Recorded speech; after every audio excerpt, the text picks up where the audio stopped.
Satyam Jagat Mithya.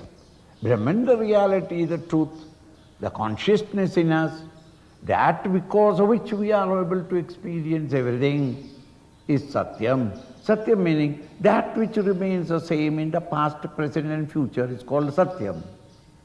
Truth. This word is used in all religions of the world.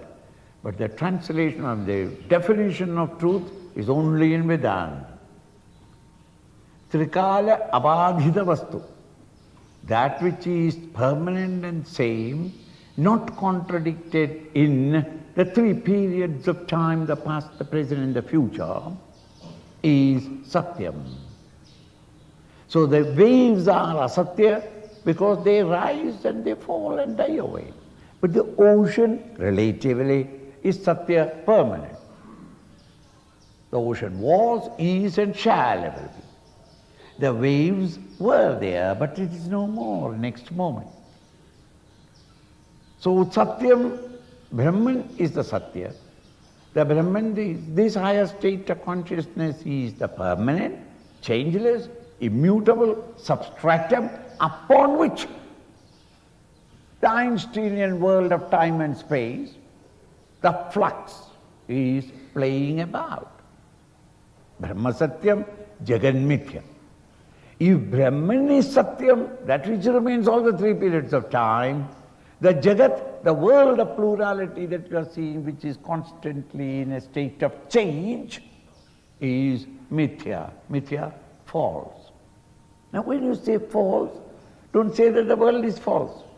This is what we did in India.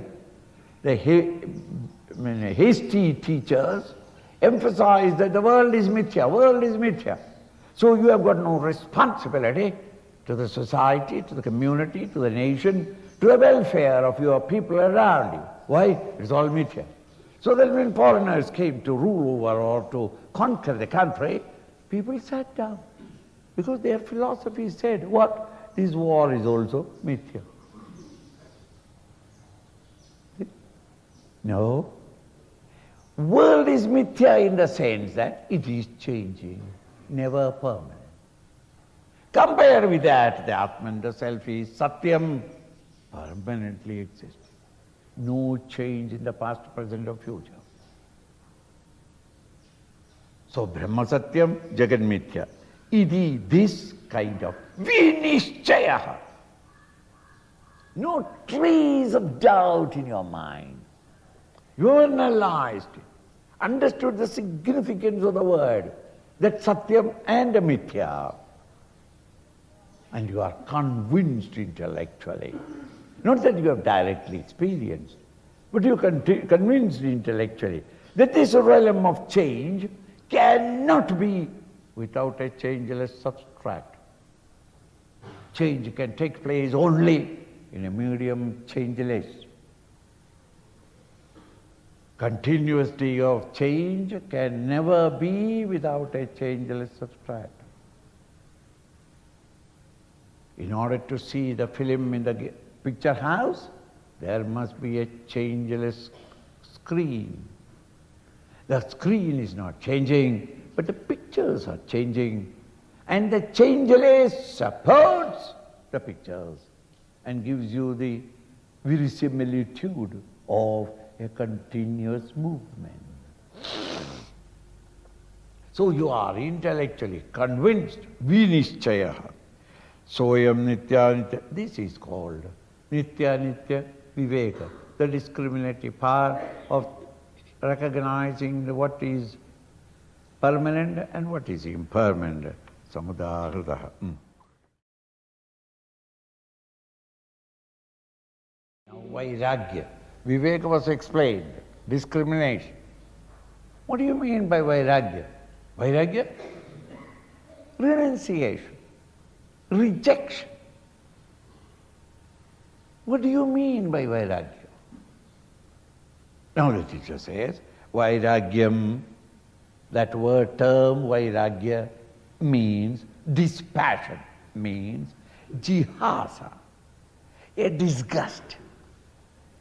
A disgust doesn't mean that I must run away from there.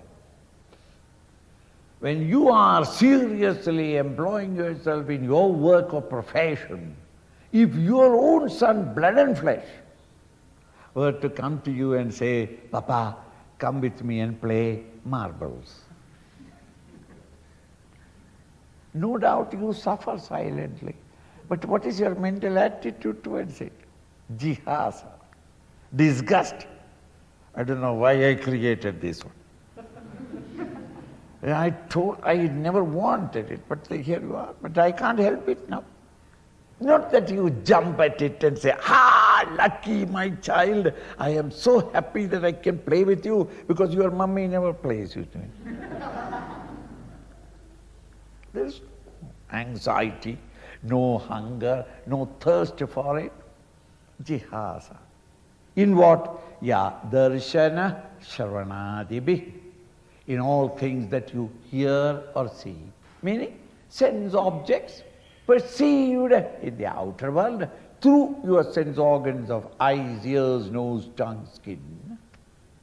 Towards the sense objects, a jihasa, disgust. Disgust is not that I don't want it, I have no interest in it. Why? Because I am seeing some other greater possibility and a greater field of happiness. Therefore, these pleasures have no more any interest in it. Dehadi Brahma Paryante. This starts Dehadi in the Sharira, etc. Meaning at the body level. From the body level, the experiences of sense objects and which gives you some pleasure. Nobody says no.